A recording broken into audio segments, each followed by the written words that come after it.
கமுதி முத்துமாரி அம்மன் பங்குனி பொங்கல் உற்சவம் காப்பு கட்டுதல் கொடியேற்ற விழா துவக்கம். ராமநாதபுரம் மாவட்டம் கமுதியில் அமைந்துள்ள அருள்மிகு ஸ்ரீ முத்துமாரி அம்மன் திருக்கோயிலில் வருடாந்திர பங்குனி பொங்கல் உற்சவம் 13 நாள் திருவிழா காப்பு கட்டி கொடியேற்றத்துடன் விழா விமர்சையாக துவங்கியது. முன்னதாக கமுதி பேரூராட்சி அலுவலகம் எதிர்ப்புறமாக உள்ள நந்தவனத்தில் கேரள சண்டை மேளம், இசை வாத்தியங்கள், வான வேடிக்கைகள் முழங்க அம்மன் உருவம் பொறித்த கொடிப்பட்டம் ஊர்வலமாக கொண்டு செல்லப்பட்டு ஸ்ரீ முத்துமாரியம்மன் ஆலயத்திற்கு கொண்டு வரப்பட்டது.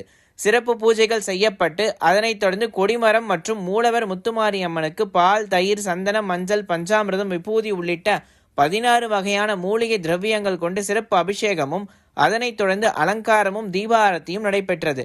அதனைத் தொடர்ந்து கொடிமரத்தில் கொடியேற்றமானது நடைபெற்றது. இதில் ஏராளமான பக்தர்கள் கலந்து கொண்டு தங்கள் கைகளில் காப்பு கட்டி விரதத்தை துவங்கினர். திருவிழாவை முன்னிட்டு நாள்தோறும் முத்துமாரியம்மன் பல்வேறு வகையான வாகனங்களில் இரவில் மின்னொளி அலங்காரத்தில் வீதி உலாவானது நடைபெற உள்ளது.